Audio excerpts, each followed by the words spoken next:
You know the most underrated thing about Haason Reddick, the thing he gives the Eagles that they haven't had since, I'll say, Trent Cole, was an elite strip sack artist.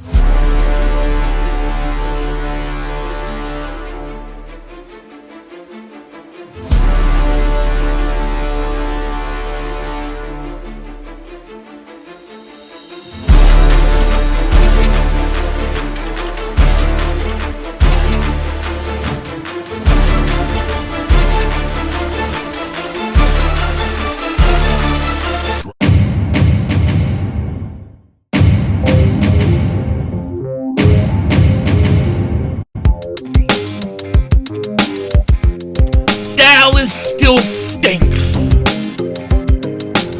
Yo, by the way, King Dingbat here, and hope everybody's having a great day. Hope you guys are doing well. You know, we all thought Howie Roseman struck gold in 2017 with pretty much every move that he made. Well, this year blows that out of the water. It's like 2017 on steroids, man. Like on some real hardcore, like Hulk Hogan steroids, okay?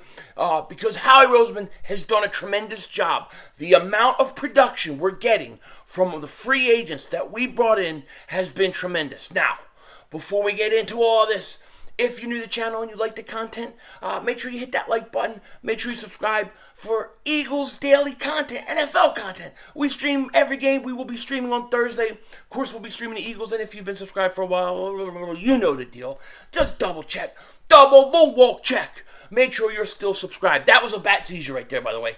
The bat signal was going on. How you all doing, Batmans out there? How are my Batmans out there? All you Eagle fans, you're Batmans. Now, me, Dingbat man, a.k.a. the Dark Guido, a.k.a. Denzel Batman. I'm loving life right now. I feel great. Eagles are 4-0. We're feeling good. And listen, there's a few moves that the Eagles have made, so we got to talk about it. Eagles release tight end Dalton Keene from the practice squad. Dalton Keene, look, Eagles got the Calcaterra guy. I like this kid. I like him. So we're going to be okay at tight end. And then we still got Tyree Jackson, who I think's a stud. But, you know, that's for another day. I'm working on Tyree Jackson's song, just to let you know. But the Eagles go ahead and they cut him because they go ahead and pound Eagles, signing kicker Cameron Dicker to the practice squad per at Tom Pelissero, insurance in case Jake Elliott can't play.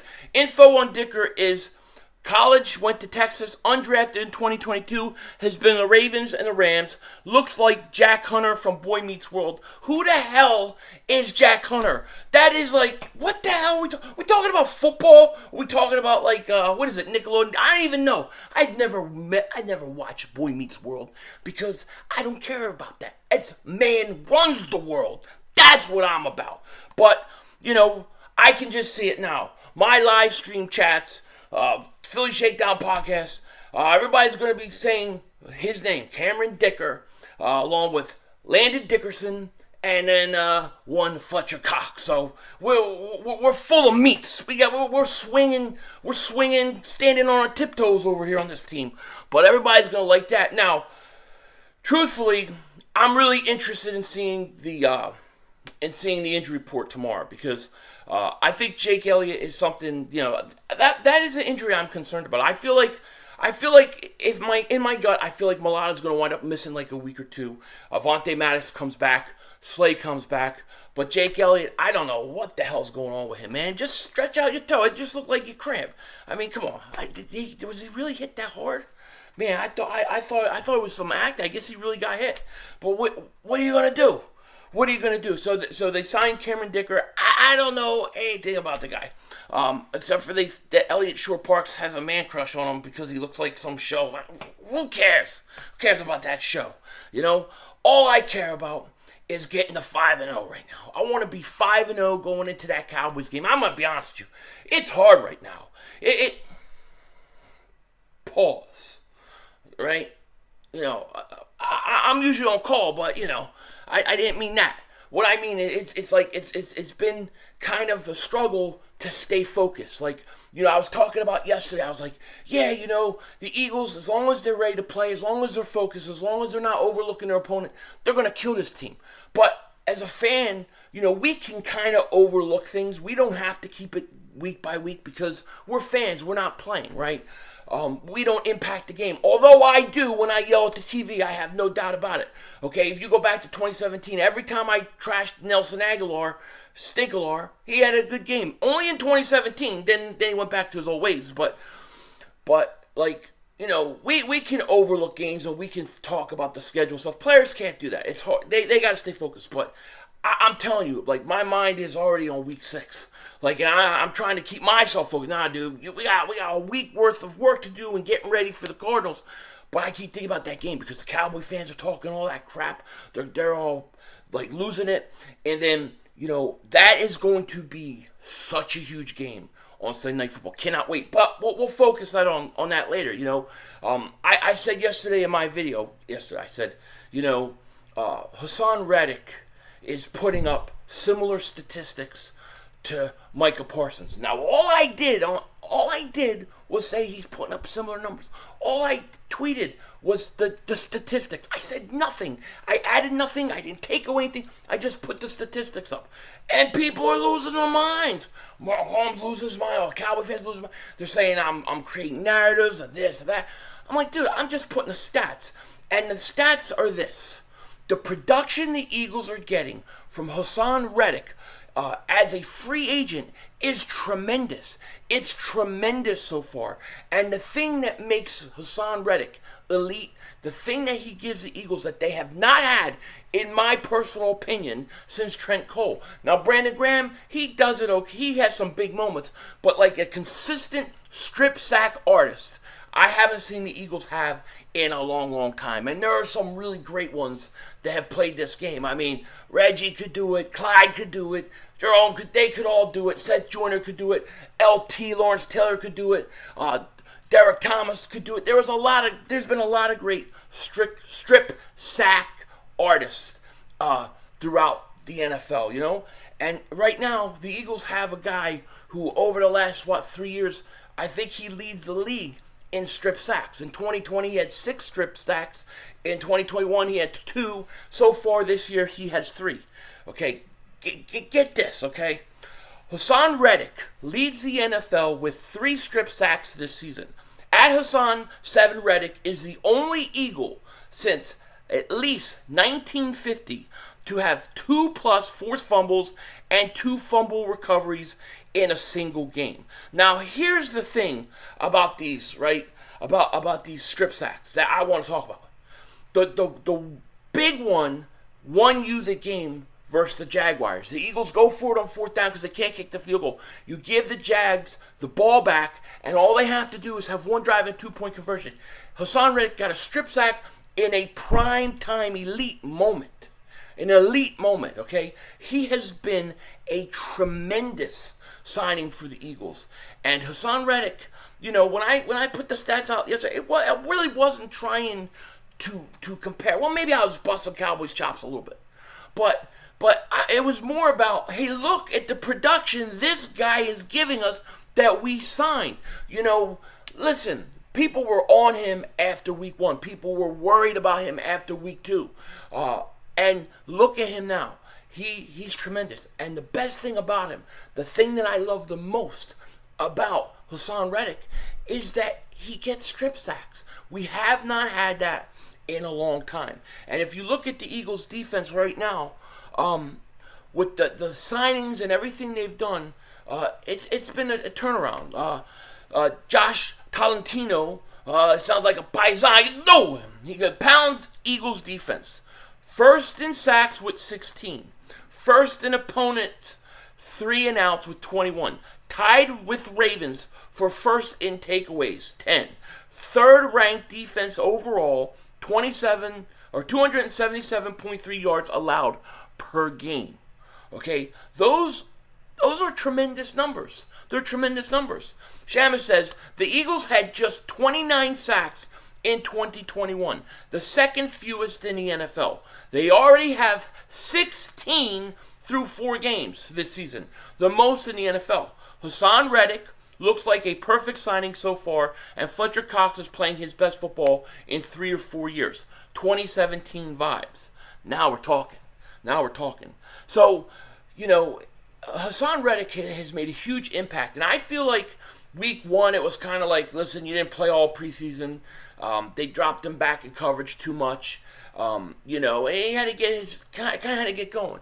I thought week 2 versus Minnesota, second half of that game, he really started to close the distance and started to get some pressure.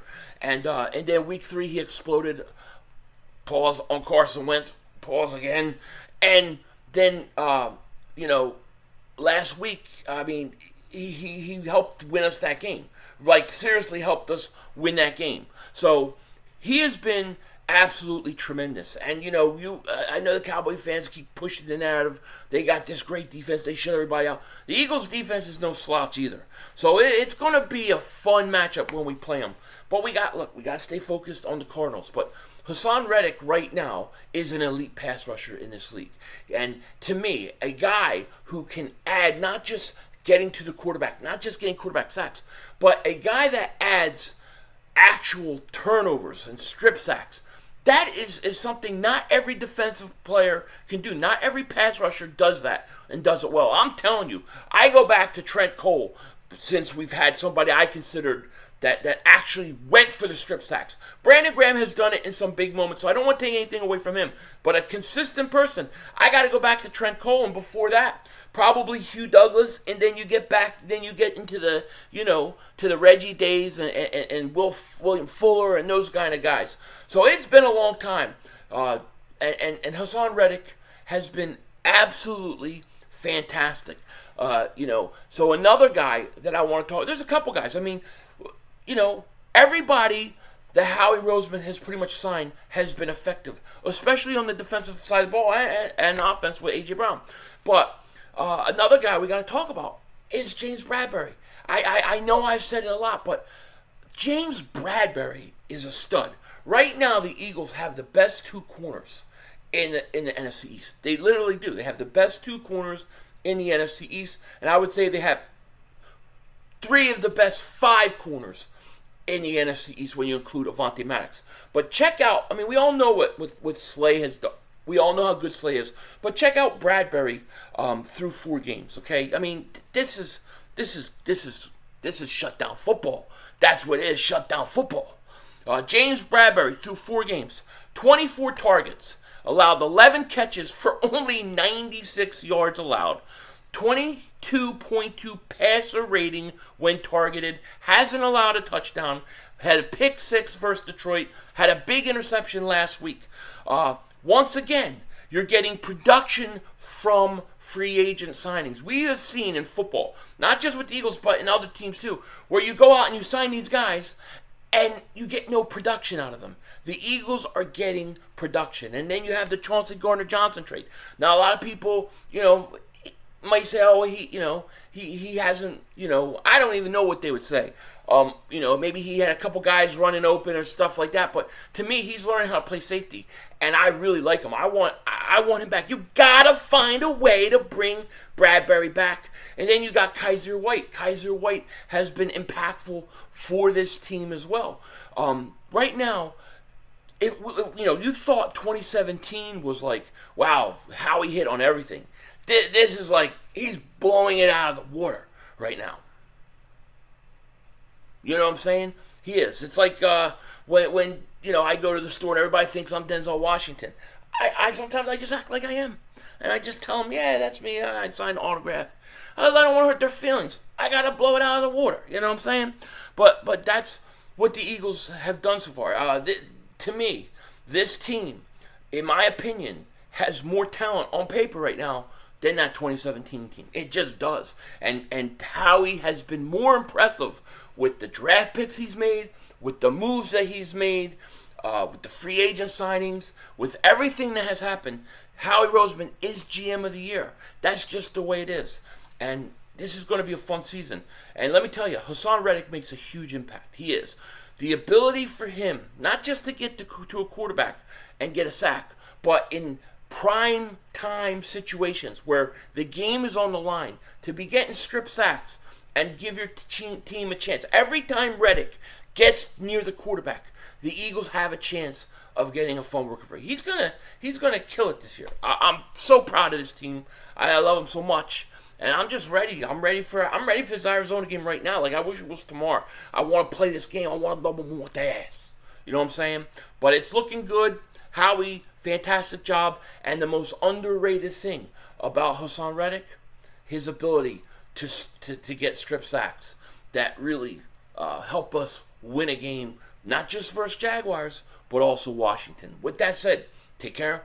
Talk to you later. Of course, don't be a dingbat. Remember, it is Howie Vision. We're all just living in it.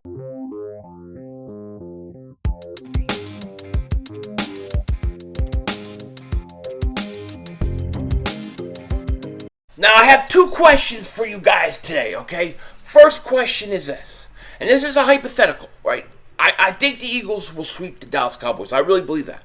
But let's say, just for argument's sake, you have to split with them. You have to split with the Dallas Cowboys. Would you rather split this game coming up, or would you rather split the second game on Christmas Eve? Which one would you rather split? I've been thinking about this a lot because my first instinct is this. I would rather lose on week 6 and then beat Dallas on Christmas Eve so it doesn't ruin my Christmas. That's my first thought.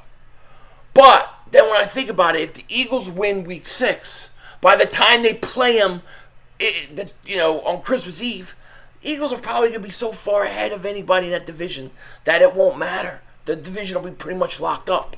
So I might have to say I'd rather them win this game. It's a good question. I don't know. The second question is, that Cowboys game coming up, and I'm not trying to overlook errors. I'm not. I'm really trying hard. But that Cowboys game coming up, I need you guys to help me come up with a good bet for Mark Holmes. Because, I think he's trying to avoid it, and I want to make sure that we get it, maybe like chop Joe Boo's head off. You know what I'm saying? Maybe we could do that. Maybe no streaming Philly 500. Maybe have him sing him and Michael sing the Fly Eagles Fly song. I don't know, but I want something good. So you guys got to help me think about it. And remember, he won't shave his head. He's scared to death. His hair ain't going to grow back. Denzel Washington out.